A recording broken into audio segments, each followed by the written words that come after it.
So I am actually talking to a group of experts, right? So I am a scientist, and I was really inspired, right, by the kinds of stories that Vernice told about how data and data collection can help record and tell the stories and make obvious what is obvious. Yet at the same time, really what I want to talk about today is not just about the data, but more about how those data have been used and how communities have used those data, and really what I've learned from working with folks like you. So thank you. Today, I'm going to start talking about a couple of, again, like Jay did, sort of case studies, and talk about what I've learned from communities. Do I get, oh, I get to do this myself. I have the power. Oh, I have the power. All right. So these data are already quite old, and so this is the first time I had the opportunity of working with Empower DC, and this was when there was the bus terminal that was going to be around the Carmel School, and so the question is, how can air quality monitoring, right, start to empower the fight against that bus terminal? And so what we did was we did monitoring for almost a year. And why do that? Because EPA standards are very much geared at annual averages or 24-hour averages. So if we can monitor something like PM 2.5, which is fine particulate matter, fine enough to get down deep into your lungs, it comes from traffic and from numerous other sources. But if we can show, right, that the community is experiencing disproportionately high PM 2.5, right? That could actually stop the bus terminal, and also show that environmental impact assessments need to take into account the local reality rather than just saying that whatever we're measuring at McMillan Reservoir, which is really where DC does all of its monitoring, right, that's representative of the city, because it's not, and you all know that. So again, showing the inequities that are there. So that's really important. And so I went into the next campaign. Can I have the next one? Oh, me. I have the power. I keep on forgetting that. Okay, here we go. Yeah. Oh, there's Miss Rhonda. Okay, so Buzzard Point. I actually have this instrument sitting out there. It's just a PM 2.5 monitor, and I set that up, and we set up monitoring and taking data for years. And I said to Miss Rhonda, I don't find any violations of EPA standards. In Ivy City, we were able to show that PM 2.5 was higher than the EPA standards. So this is where I learn from communities. I'm asking the wrong question. If communities know that their air is bad, and they have high levels of asthma, as Dr. Phoenix and Gloria Harrison were able to establish, if that's the case, then what's wrong with EPA, right? So what's wrong with doing 24-hour averages? Let's talk to the community and really think about how they're experiencing this. So it's huge clouds of dust that are coming from concrete batching and from buildings that are being torn down. They know that they can't open their windows, right? Because when they go outside, they start coughing. Asthma flares up. So what we did was we analyzed the data differently. We did two things. One, we started looking at PM10, which is much more localized because it's small, heavier particles, right? Bigger particles, and so they don't spread out. They just kind of fall down. And then you look at that and you're like, wow, PM10 levels are high here. And that's not surprising. But the EPA levels for PM10 are 3 times higher, right? What EPA considers okay is 3 times higher than the rest of the world. So what's wrong with EPA? Sorry. But right, this is where your thinking outside of the box is helping inform, right? Helping inform, and what was it that Jacoby said? Guide dogs, right? This is where communities can actually be guide dogs. Another thing, we saw that there was a permit given for the construction of DC United's Audi Field Stadium that required them to stop doing their construction activities when PM 2.5 levels and PM 10 levels got to a certain level. Oh, that's interesting. They're not looking at 24-hour averages, they're looking at like 15-minute averages, because those are capturing sort of these like large, right, high intensity events. Well, let's analyze the data that we've collected at a residential apartment and see if it fits those standards, and holy cow, sure enough it does. It did, right? So we started looking for high frequency, that's what that graph's meant to show, right? The number of high frequency events that were happening at that time of the year when DC United was actually doing its construction. So that's where it was a lot higher. So again, thinking outside of the box to try to influence the way in which people think about pollution. And then, here's a quote from Miss Geraldine, right? I feel like I'm a prisoner in my home. So if you talk to the community, what do you actually really want, right? You don't want just a historical record of the pollution that you've experienced. You want to mitigate it, and you don't want to be exposed to it. We need to actually use this to reduce exposure. And so luckily, things are heading in that way a little bit. The technology has gotten good enough. I have one of these little sensors out there if you want to take a look at it, but you can actually pull up a map and see at my local sensor what is the air quality. Is now a bad time to go take a walk, right? So hopefully that can help people from getting in a situation when they start walking down the street and are facing really bad air pollution days. And now on to Brentwood. So this is work done with Valentina Aquila and Empire DC. Valentina is an atmospheric scientist at American University, and she started installing some of these purple air monitors.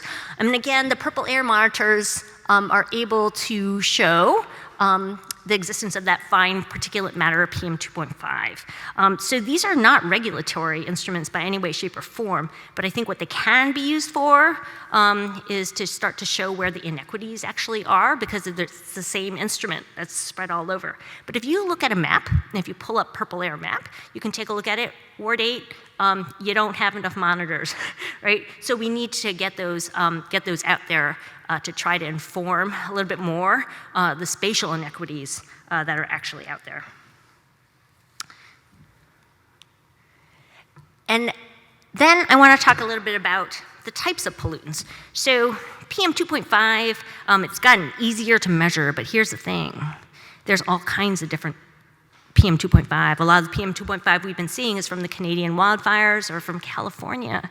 Is that gonna, yes, that impacts your health, but if we want to actually show inequities, we want to start looking at pollution that's from that area. And so the monitor that I would endorse, if you have the ability to invest in it, is a black carbon monitor. So there's a picture of it right there. It's about, I couldn't bring one because they're all in use right now. It's about this big. And I should have brought the picture of it hanging outside of the apartment complex that Miss Rhonda has access to, because what we're trying to do there is say, hey, we're going to look for this very small component of all of the PM2.5, and that component is the stuff from diesel. And so, Ms. Sharon, I got a unit for you. We're going to come put one in your backyard. We have one at the clubhouse. But again, if we can get more of these out there, these are the kinds of things that are actually going to show some of the inequities that are due to diesel traffic coming through your neighborhood. So it's great that we've got more technology out there, but we actually have to be really mindful of what it is that we're actually looking for. And I think that this is actually one that's going to be really important for showing environmental justice.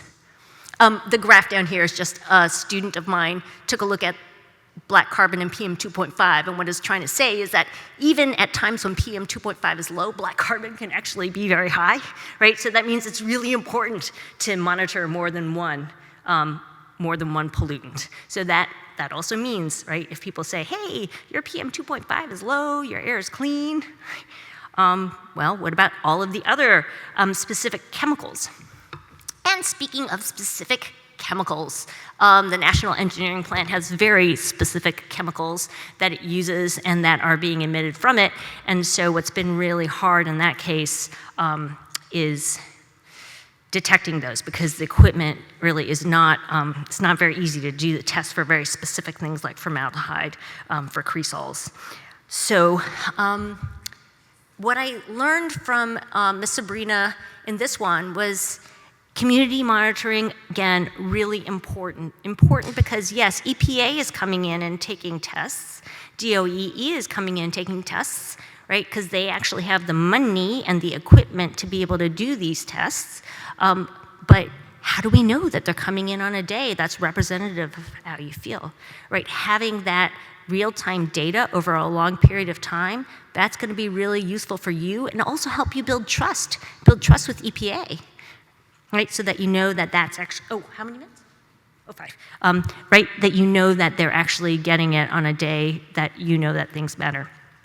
So much as in the spirit of what Jay had to say, right? How do you use air quality monitoring as a community? Because it really is you who have the power to think about how it can actually be used. EPA and other agencies are going to come in and say, hey, we're going to do monitoring for you, but the real question is, what are they going to do about it? So let's make sure that we're doing good monitoring to collect the story of the lived experiences, but let's also make sure that it's actually being used to actually make change. So here's a couple of examples. Enforcement. Ms. Sharon, thank you so much for calling in the 311 calls. But when DOE told us about all their new programs for doing monitoring, I said, well, are you actually going to enforce using that data? Because I know that there are data from 311 calls, and those data aren't being used. So what is the plan, right? What is the plan to actually use, monitoring to figure out what times of the day those diesel trucks are? Ms. Sharon shouldn't have to be the one waking up in the morning. There could be a monitor who's actually taking care of that if they would actually enforce. So thank you, Ms. Sharon. Permitting.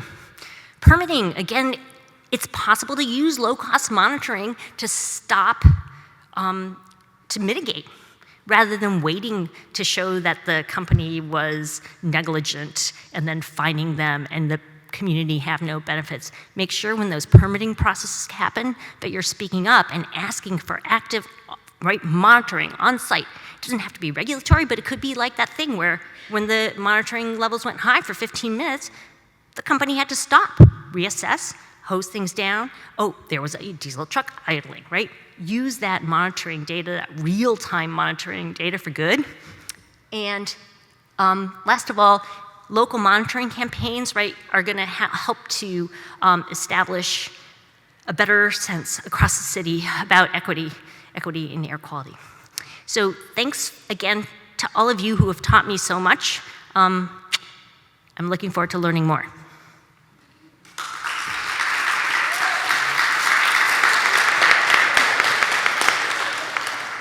Do I get to take questions? Yes. Yeah. Are there any? You can ask me hard chemistry questions too. Range around that in space-wise. Yeah. So thank you for that question. I should have EPA folks answering it because EPA has determined, what the criteria air pollutants are, the ones that have really bad health impacts, and those are the ones that they actually monitor and make sure that regions are taking measures to make things better in terms of lowering things like ozone, things like the particulate matter, nitrogen dioxides, which are things that come from burning fossil fuels. So all of these detectors, they actually have the ability to quantify how the concentration, how much of it is actually in the air. Then they sort of take that all together to make your air quality index, which is something that you can actually look up on your phone. Some days it says it's orange, some days it says it's green, Those machines have gone into actually finding those numbers regionally. So that's one thing in terms of regional air quality. But I think the point is that now the movement is toward having hyper-local monitoring. So monitoring all over the place so that people can get a sense for neighborhood scale inequities. Because as you know, the air is not the same in Northwest as it is in Northeast or Southeast. Do you think there's, you described how with the PM10 that the regulations are high and that the regulations always take a long time, as we know.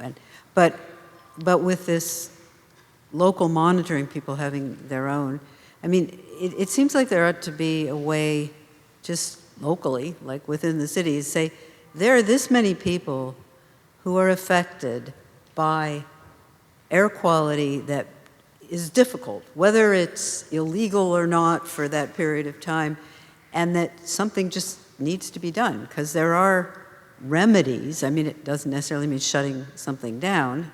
It's not legal remedies, but is that something that you all are pursuing with these particular sites, or people in general are pursuing?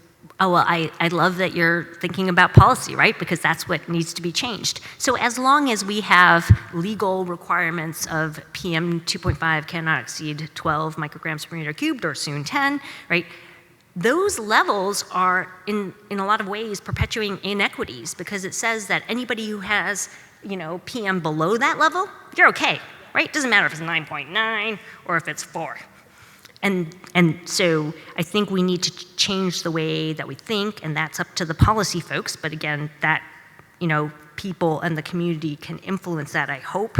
And that is to think a little bit more along the lines of equity, right? Yeah. Are we doing things all within our power to make things better for individuals, or do we only act when we have a regulatory,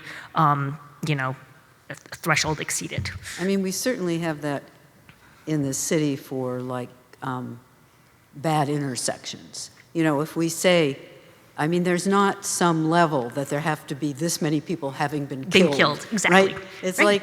we notice this intersection is bad. Mm-hmm. There is a remedy, like, putting in a bump out or something, and you agitate and you get that. It doesn't have to be whether it's legal or not legal, right? And so if agencies can prioritize in that way, and do all they can within their powers to do that, that would be absolutely awesome. Can you run some of the agencies? Can you go talk to DOE? Well, I guess that's the difference is, of course, a bump out is something that DDOT can do, but shutting down... DOE can do a lot. They can do better permitting. Do you know the number of facilities that are without permit in DC? It's absolutely insane. And they are just letting... Sorry, now I'm just talking about my observation that things are allowed to continue until there's a more convenient time, perhaps, to actually address it. And I do worry that gentrification plays a big part into that, because I think that it's convenient to allow pollution to continue as long as the people around it are not, don't have the power to speak up against it. Sorry, EPA. Thanks.